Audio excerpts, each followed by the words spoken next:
Assalamualaikum warahmatullahi wabarakatuh. Perkenalkan, saya Muhammad Haikal Abtorik, NIM 2021 3064, kelas 3C Teknik Elektro. Pada kesempatan kali ini, saya akan mempresentasikan materi dari mata kuliah bahan listrik, yaitu konduktor, semikonduktor, isolator, dan superkonduktor. Suatu bahan dapat berbentuk padat, cair, atau gas. Wujud bahan tertentu juga bisa berubah karena pengaruh suhu. Selain pengelompokan berdasarkan wujud tersebut, dalam teknik listrik, bahan-bahan juga dapat dikelompokkan sebagai berikut.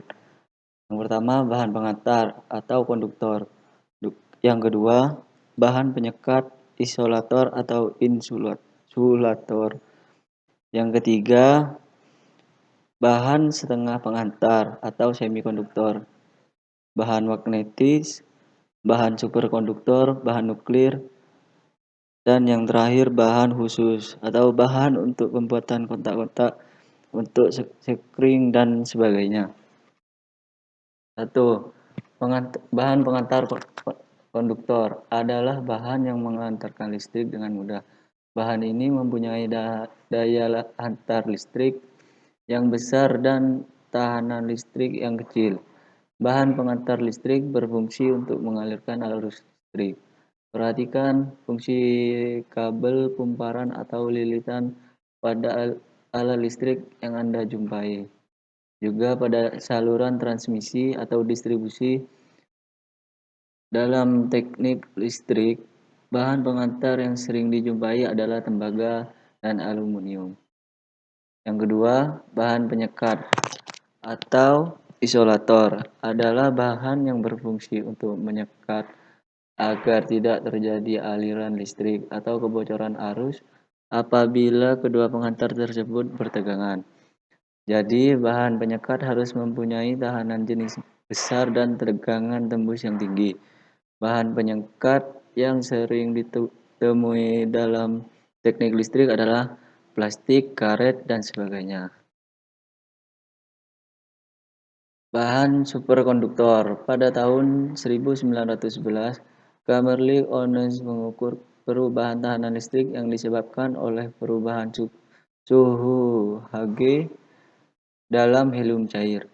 Dia menemukan bahwa tahanan listrik tiba-tiba hilang pada suhu 4,153 derajat Kelvin.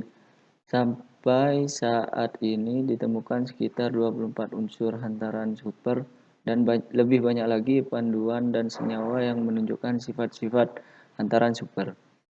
Temperatur kritisnya berkisar antara 1 sampai 19 derajat Kelvin. Bahan-bahan lead, tin, aluminium, dan merkuri pada suhu mendekati 0 derajat Kelvin mempunyai resistivitas 0. Dalam pemilihan jenis bahan listrik, selain sifat listrik, perlu dipertimbangkan beberapa sifat lain dari bahan yaitu yang pertama, sifat mekanis, yaitu perubahan bentuk dari suatu benda padat akibat adanya gaya-gaya dari luar yang bekerja pada benda tersebut. Jadi, adanya perubahan itu tergantung kepada besar kecilnya gaya bentuk benda dan dari bahan apa benda tersebut dibuat. Yang kedua, jika tidak ada gaya dari luar yang bekerja, maka ada 3 kemungkinan yang akan terjadi pada suatu benda. Bentuk benda akan kembali ke bentuk semula. Hal ini karena benda mempunyai sifat kenyal. Bentuk benda sebagian akan kembali ke bentuk semula. Hal ini hanya sebagian saja yang dapat kembali ke bentuk semula karena besar gaya yang bekerja melampaui batas kekenyalan sehingga sifat kekenyalan menjadi berkurang. B. Sifat fisis. Benda padat mempunyai bentuk yang tetap atau bentuk sendiri, di mana pada suhu yang tetap Benda padat mempunyai isi yang tetap pula. Isi akan bertambah atau memuai jika kembali menaikkan suhu dan sebaliknya benda akan menyusut jika suhunya menurun. Karena berat benda tetap, maka kepadatan benda akan bertambah. Sehingga dapat disimpulkan sebagai berikut. Jika isi atau volume bertambah, akan maka kepadatannya akan berkurang. Jika isinya berkurang, maka kepadatan akan bertambah. Jadi benda lebih padat dalam keadaan dingin daripada dalam keadaan panas. C. Sifat kimia. Berkarat adalah termasuk sifat kimia dari suatu bahan yang terbuat dari logam. Hal ini terjadi karena reaksi kimia dari bahan itu sendiri dengan sekitarnya atau bahan itu sendiri dengan bahan cairan. Biasanya, reaksi kimia dengan bahan cairan itulah yang disebut berkarat atau korosi. Sedangkan reaksi kimia dengan sekitarnya disebut pemburaman. Pengujian sifat mekanis perlu dilakukan untuk mendapatkan informasi spesifikasi bahan.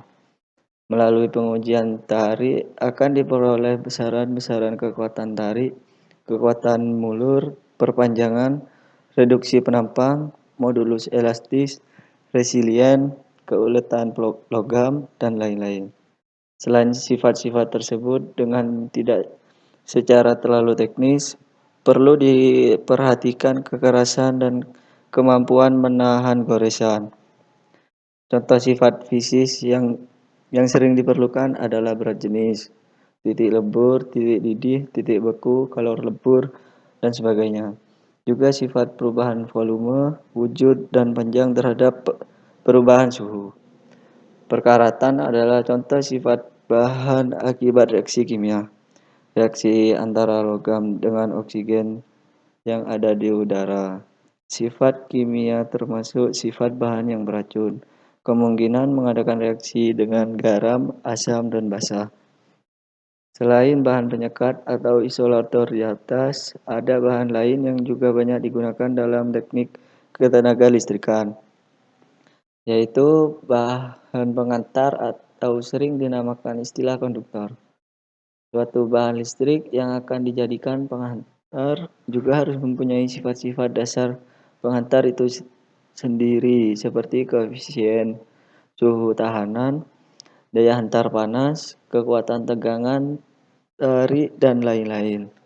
Di samping itu juga penghantar kebanyakan menggunakan bentuk padat seperti tembaga, aluminium, baja, seng, timah, dan lain-lain. Untuk keperluan komunikasi sekarang banyak digunakan bahan pengantar. Untuk media transmisi telekomunikasi yaitu menggunakan serat optik.